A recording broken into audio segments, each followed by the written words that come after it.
Welcome to the Organ Files podcast. We are amateur podcasters simply for entertainment. If we misquote or offend, it was not on purpose to do so.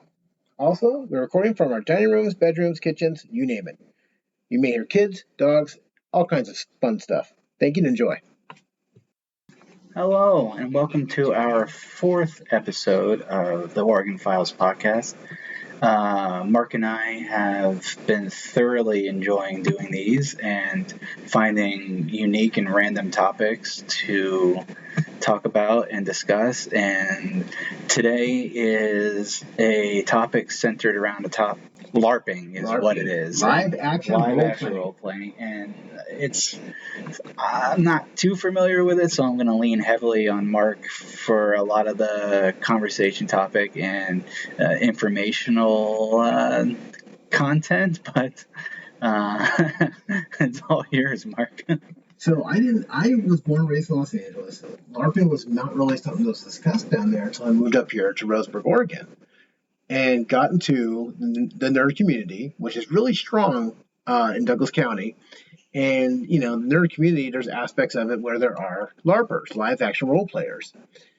The first I heard of it was actually the guys that dress up in the kilts and they do the Scandinavian reenactments and that kind of stuff. So that was the first I heard of it, where people actually dress up as knights, what have you, and schedule time in the park to go hit themselves with foam swords. That was my first interaction with it, and just kind of went up there. It's also ties in a lot with Dungeons and Dragons.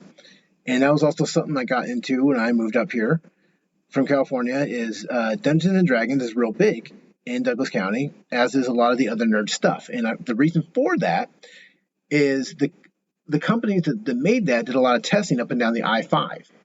And UCC and a lot of Roseburg, UCC, Sutherland, even 10 Mile to a degree, is pretty easy off the I-5. So there's a lot of testing that was done. So from that testing, you have a lot of old school people in Roseburg. I got a job. I was working at a shop called Neverland Comics in Roseburg, Oregon, with some really cool people. Got to know a lot of the nerd community, a lot of LARPers, that sort of thing. And one of the games that we moved a lot of copies through of books so that people could learn how to LARP was one called Vampire the Masquerade. There's also one about werewolves, too. And so in Roseburg, there was a group that were vampires that dressed up and enacted being vampires. And there's a group that did werewolves. Not real vampires. They thought they were real vampires. Some of them got carried away with this. So here's the thing, is that it was like the Sharks and the Jets, okay? They see each other around town.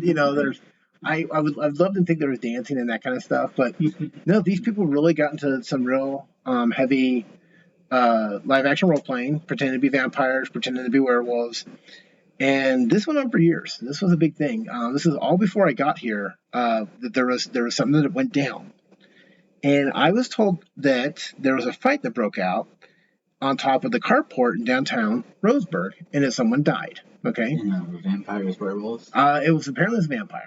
Got too mouthy. But here's the best part is I wanted to know more about this. I wanted names. I wanted to make sure it was a true story.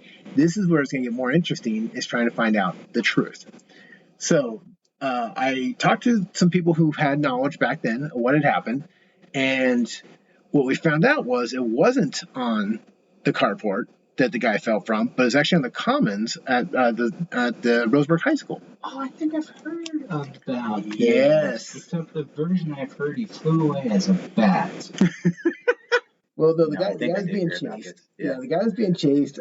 Something about the two-story commons room, held off the side, jumped. I think he broke something or hurt himself, but he didn't die. But it's what also led to another altercation. So this was part one, was, the thing at the commons of Roseburg High. The second thing that happened. Well, the commons building is 3 stories. Is it 3-story? Okay, dang. So that's a good fall.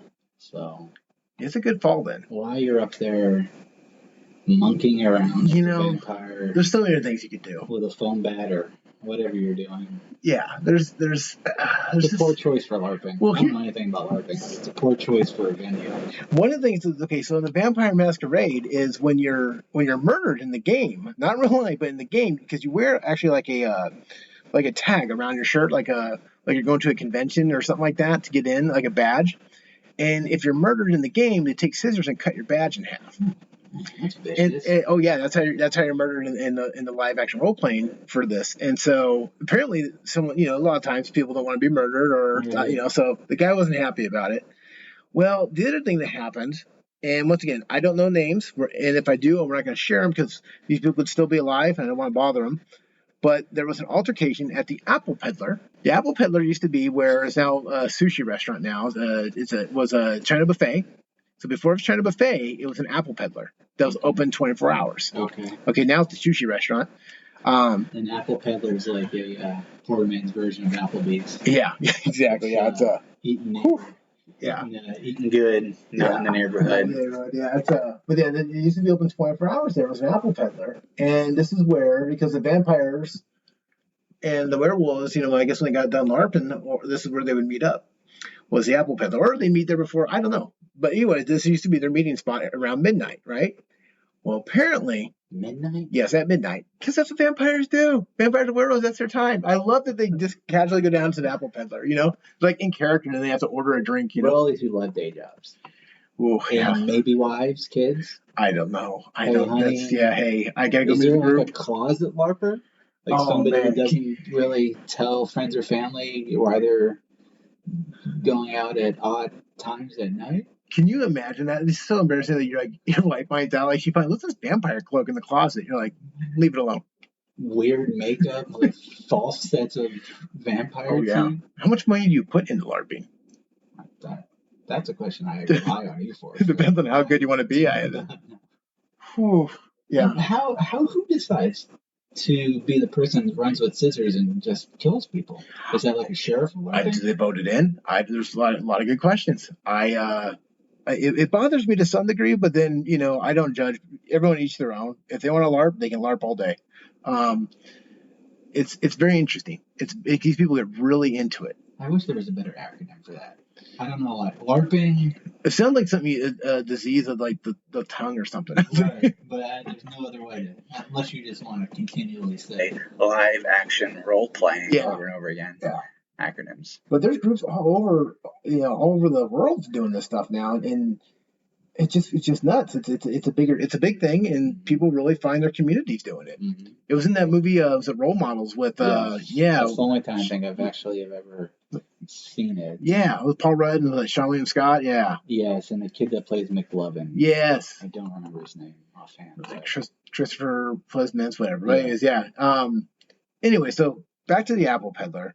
Group getting there at midnight. Turns out one LARPer was cheating on another LARPer. So this guy not happy about it. Okay, so she shows up at the Apple Peddler with a 2x4 and just starts swinging inside the Apple Peddler at midnight. Okay, don't know. There's not a police report filed on it. Okay, so this is all hearsay information.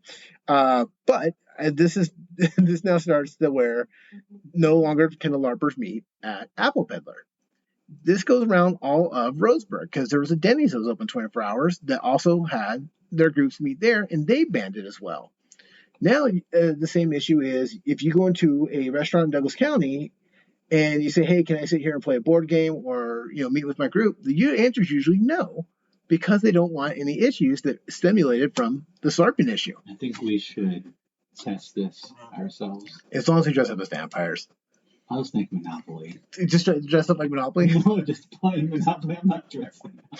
Well, you got a Monopoly guy. Yeah, dress up like the Monopoly guy. Dress up like there's only one guy you can dress up. You can't dress up like the car or the horseshoe or something. You could. That's the funny. thimble? The thimble, yeah. Just walk in there like Who's your go-to Monopoly piece? What's your go-to Monopoly? I like the car because the car makes sense because you're driving around the board. Right, car's good. I like the thimble. Thimble's cool. Yeah, I don't know what it is, but the car's a good one too. Isn't it a shoe? There's a shoe, right? Shoes. Yeah. Now, I feel like the shoe is less popular out of all the pieces. Yeah, the shoe and then the wheelbarrow's my second. Wheelbarrow. That makes sense, especially if you're going to get money and stuff. Yeah. Have you ever finished Monopoly? Yes. Yeah. What's the longest game of Monopoly you've ever played? Offhand, I could not tell you the answer to that. I don't know if I've ever finished. Usually ended in a yelling match. A lifetime game. Yeah. Well, I had 6 hours. I think it was the longest game I ever played. Way too long. Yeah. Way too long for a board game. That did involve us calling Parker Brothers because there was a judge ruling that was there was a something wasn't clear in the procedures about how in the instructions is if you can gift your I made a power move. My daughter was winning, and I thought I'd form a conglomerate with her, so I sold her some of I gave her my hotels as a gift. And it didn't say you could do that in the looking for a tax write-off. Yeah, looking for a tax write-off, and then unfortunately would charge me on our higher properties. And our conglomerate ended up winning, dominating the board because we were too powerful. Yeah. And the rest of the family wasn't happy with that power move. But so I never lost a Monopoly for that reason because there's always a way to kind of like, there's always a loophole. Yeah. How to get the most out of the bank. Yeah, I'm ruthless at Monopoly. Ruthless. I love Monopoly. No, here's the deal. I mean, if we're gonna dress up as something and go into a restaurant, I mean, it's dressing up as a werewolf is weird to me because it's like, are you full werewolf? Like you're getting into that. What is that thing where people a furry thing, aren't you? Yeah, that's kind of where I draw. That's even before I even think about drawing the line and in costume play. I like looking at pictures. I appreciate, people's creativity and jumping into the fantasy world like that, but that is not me. That is not something I... Now, truth be told, we've been to a furry convention accidentally. Yeah, not on purpose. Not on purpose. All right. We were in Arizona for work. It was a retreat for our job. And the same time, the resort was also hosting a police convention. A police convention and a furry convention. And that was amazing. You couldn't put two groups together that did not belong together. Oh, yeah. And it took us a while to kind of figure out. We thought the police were there for the furries. Yeah, we thought they were arresting the furries. And come to find out, they were both just booked the same time. And it was quite the amazing scene to watch furries walk around. It was in Arizona. And it was like 100 degrees. It was and once again, if you had booked a furry convention, I would not have picked like a hot Scottsdale, Arizona, because you're not going to smell good.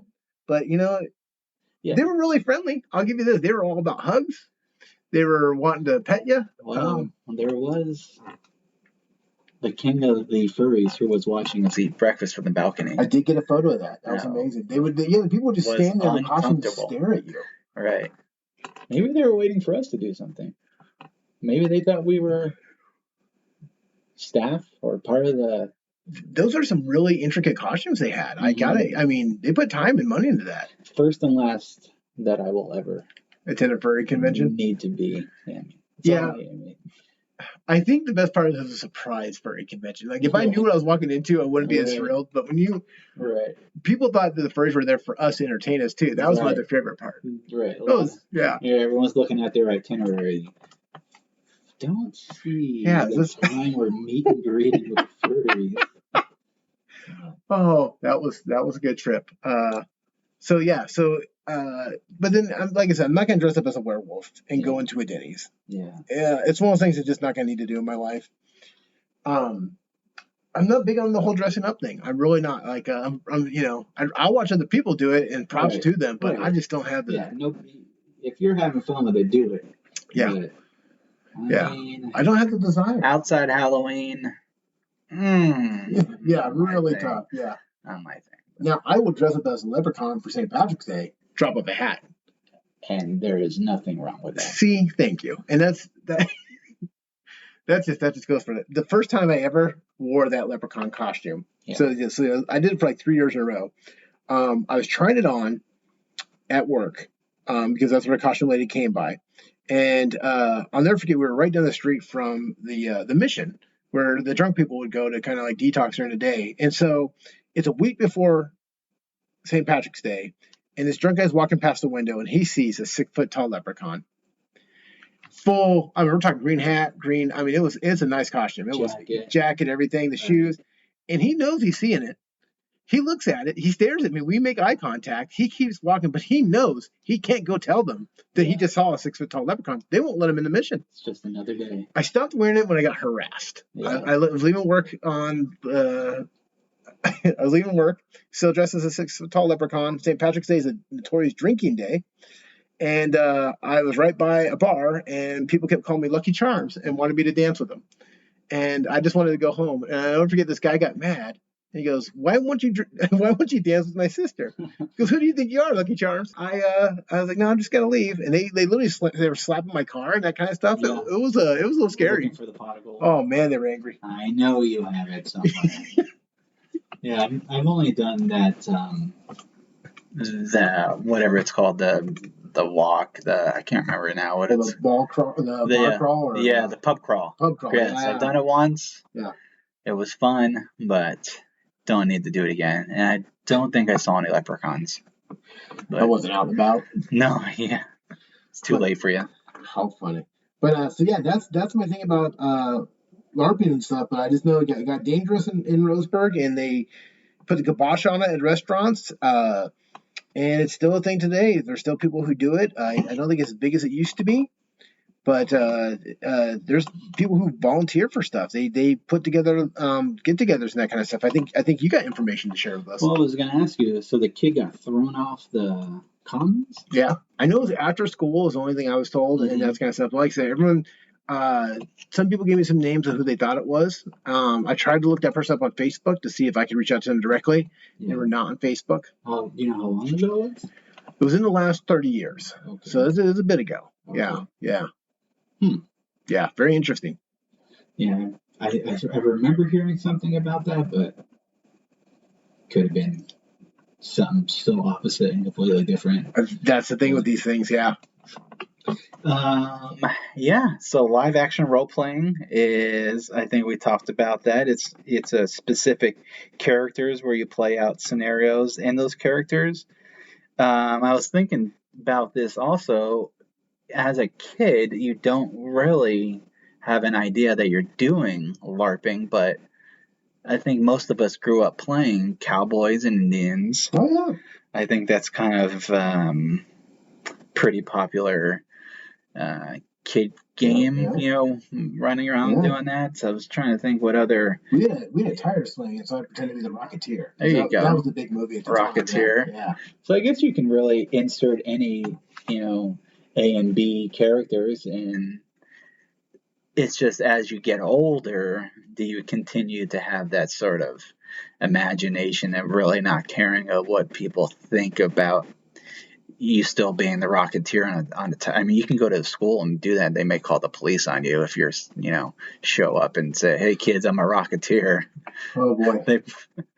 I don't know if you'll get away with that, but we can go play Cowboys and Indians, which I don't think nowadays. Do you think they still call it Do you think kids still play that?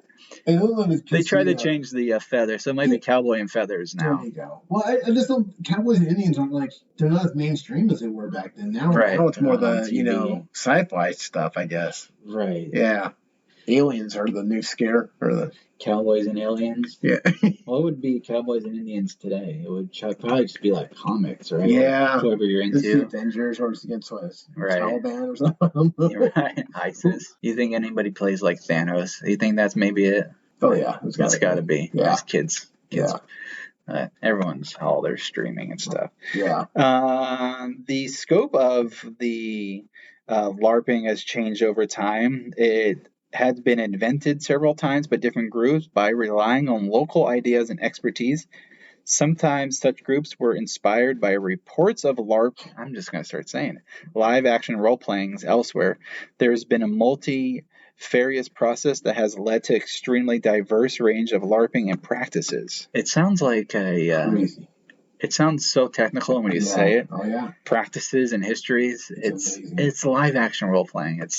It makes it sound like a legal process. It gets so big that rules have to be put in place. It's like Legos. Like I watch that Lego Masters, and there's so many different terms and rules and techniques and that kind of stuff. So yeah, it's crazy how big these. How they do that. I look at like 8 blocks of Legos. I mean, I can build a house, but those people it's crazy. Yeah, it's crazy. They give them like a theme and. They just say, go build something, and it's amazing what people can just come up with. In those time frames too. Like you give me a couple of days, I can come up with something. But you're not gonna give me 6 hours. You're not getting anything pretty. Even with the instruction manual. I feel good about after the second or third step, but after that, it's downhill because when you start getting the little intricate parts, Yeah. when you have to start putting like wheels, and then have you ever gotten to like the end of it, and then you realize you've done the whole thing wrong, and you have to take it all apart. Yeah, something you didn't realize they flipped it upside down. You have to walk away. Yeah, Right. Wait a minute. Right. And Legos are expensive. Even like the smaller versions of whatever theme it is, it's like $30 for just a little. They're Legos. Yeah, they know what they're doing. They're making a lot of good money. Legos are I always like Lincoln Logs. Simple. There you go. No one can judge me for my creativity. It shows me exactly where I need to. It has like the little notches in it. That, but you can only build a cabin, or a house. I'm okay with that. I feel good after nice it. and easy. You're right. Yeah. I feel accomplished. I never had enough Lincoln Logs to build the size cabin I wanted to see. Yeah. You know what I'm saying? I can only build like a single piece. Yeah. There's always like 4 rolls. That's all you got. So you get the Lincoln Log cabin, and then you get your Lego guy. There you go. He lives in there, lives in there, and then that's a form of imagination and having fun. The idea of living in a log cabin off the grid, it is enticing. Don't get me wrong. Right. But the forest fires, especially right now. Right. Where are you gonna put it? Where are you gonna put a log cabin so I can get burned down in 2 years? The forest fires, and then the other people living out. Yeah. On the grid. Yeah. That probably would have been out there longer than myself running into. And then Bigfoot. And it would be fun. If I knew how to be self-sufficient and self-sustained, if I knew what I was doing, if I didn't have to kill for my food, if I could still go to Costco, I'd be okay. Yeah. If I could get cable and internet, exactly. I would be comfortable. Cable internet is the thing too. There's so many modern things I like. Right. That living off the grid. I mean, it sounds great, but I don't think I'd like it too much. Yeah. But you're right. Self-sufficiency. Like if something breaks down, I need to know how to fix it. But how do they insulate log cabins? They actually I watched it. There was one episode once, and it's not cement, but there's like almost like a lacquer or something you put in between the logs. Okay. That but you got because you have to do that, otherwise I guess and you have to lacquer the logs too, otherwise the bugs will eat the logs. Oh, okay. So it's like you have to you can't just put the logs up there. You have to insulate it, pretty good. But the insulation, I bet they keep them pretty warm, is what I heard. Yeah. No, this sounds really nice. They figured it out, when the pioneers or whoever were building log cabins. Yeah. Now I can segue this back to a Douglas County story because there was a guy, he was I guess a dentist, like 50, 60 years ago. He went around Douglas County and bought up old log cabins or old Western, old buildings basically, like an old, general stores, things like that. And he built his own Westworld, his own like Wild West area you can go visit. He put them all up on his property that's somewhere, I guess, up Umpqua somewhere. But basically, he got a couple of acres, and he just put all these buildings kind of right next to each other and made like a little town with all these old buildings. Old railroads. Yeah, and put mannequins in them. Mm-hmm. And made it look like it was a real old Wild West town. I wish it was still there to go visit it. Yeah, I have the newspaper clipping. It's from 1974. It was gonna be the next Disneyland. Like it was gonna be like everyone was gonna come there, and it was a little dangerous and a little creepy, especially with the mannequins. I'll have to. We'll do that one on a future podcast. That was a really weird story. Yeah, I heard about that before. Yeah, I don't know how I could deal with the mannequins. Yeah.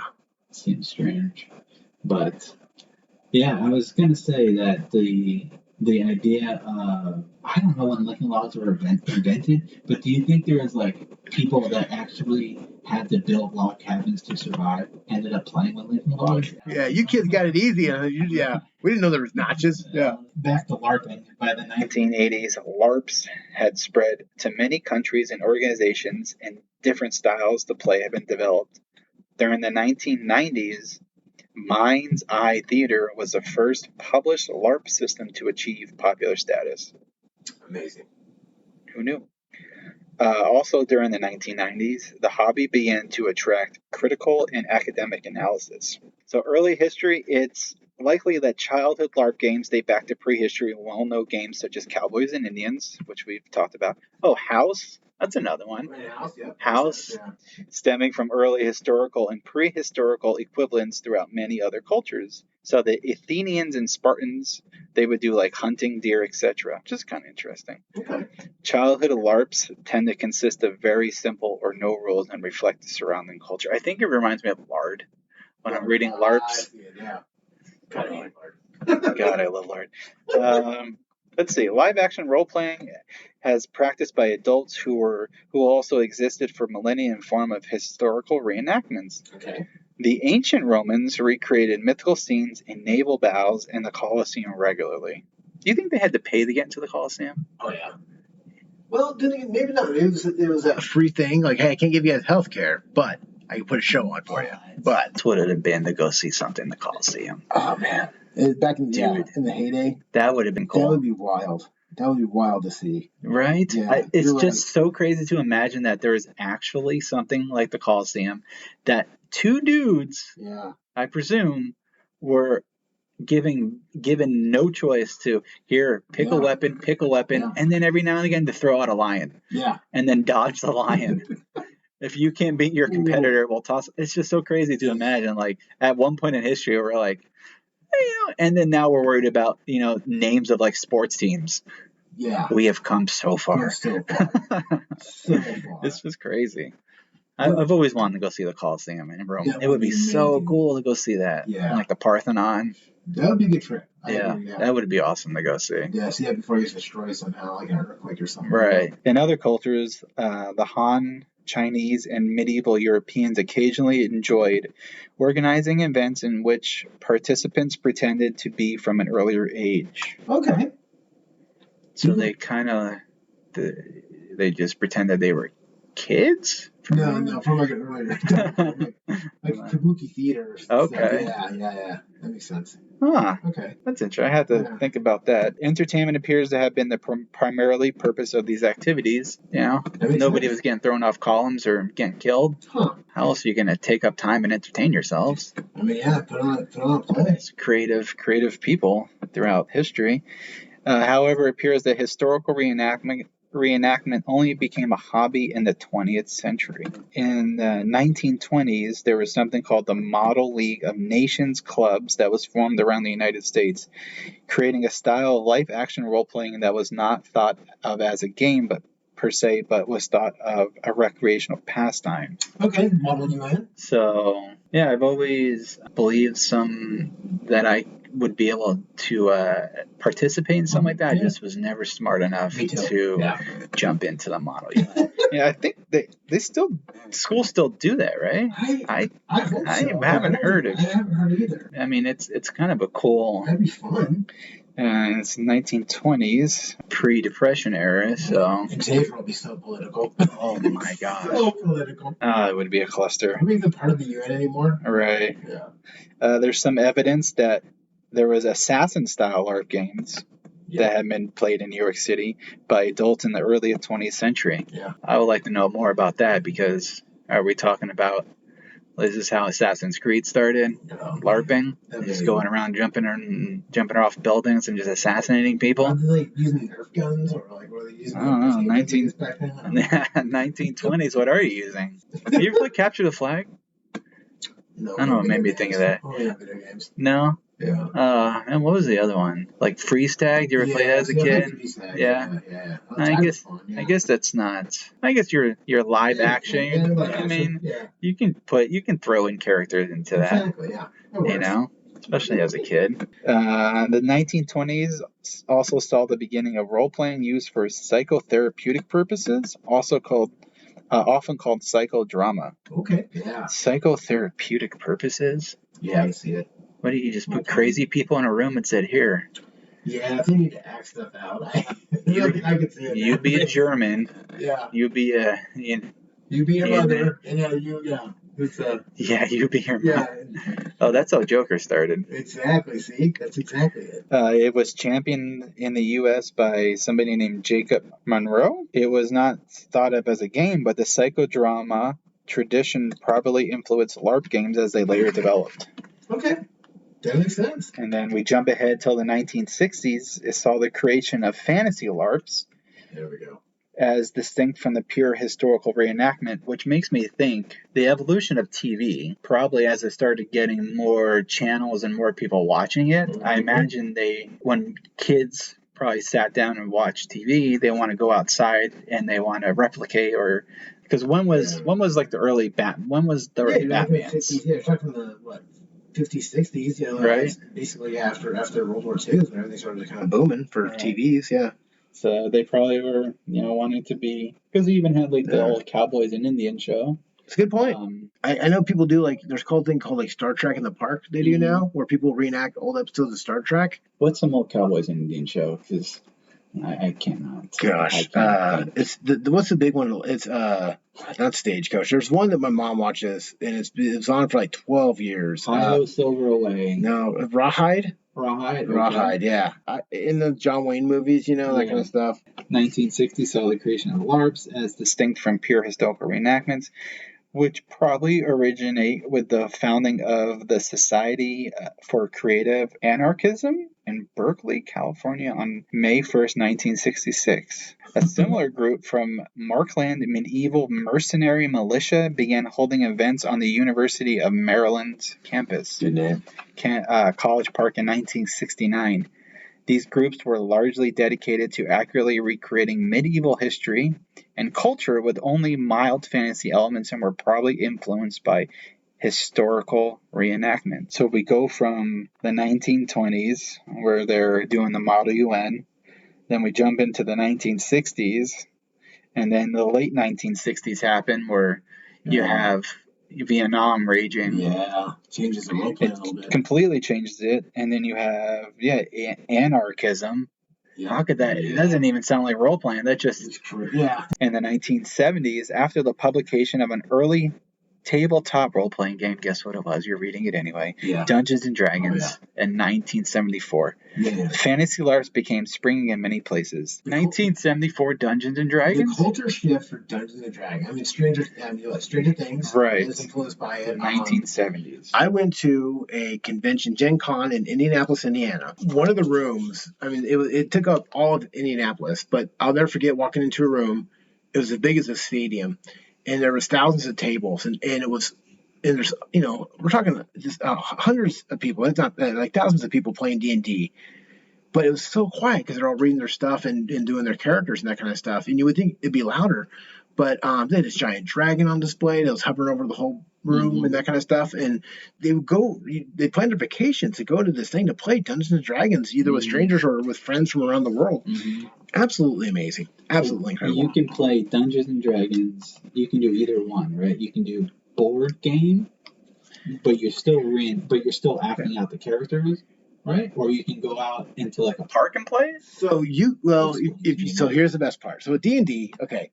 So first of all, you have the character. Okay, so you're going to be pretending to be this character, and that's where that live action piece is. So you can be an elf, you can be a musical person, you can be a cleric, you can be a barbarian, all these different things you can be. You can decide what your religion is, your class, you can write up your whole backstory. You get to pick a certain few items when you start with your campaign that you're going to leave with. You only get like so many points. Like, okay, I can get like a sword, I can get a backpack, a sack, whatever. But your character's you, and you don't have to. There's one person leading it called the Dungeon Master, and he's basically reading. It's like one of those what if stories. Okay, he's gonna say, okay, you walk into this tavern. You can say, hey, I want to get a drink, or I want to talk to a person over there, and it's crazy how much imagination goes into it. The last D&D group I was in, this guy, he spent 45 minutes, the Dungeon Master, describing this party scene that we're walking into. And he literally went into enactment every single person around the room. He wrote a profile on every single person in the room at this party and then reenacted all these people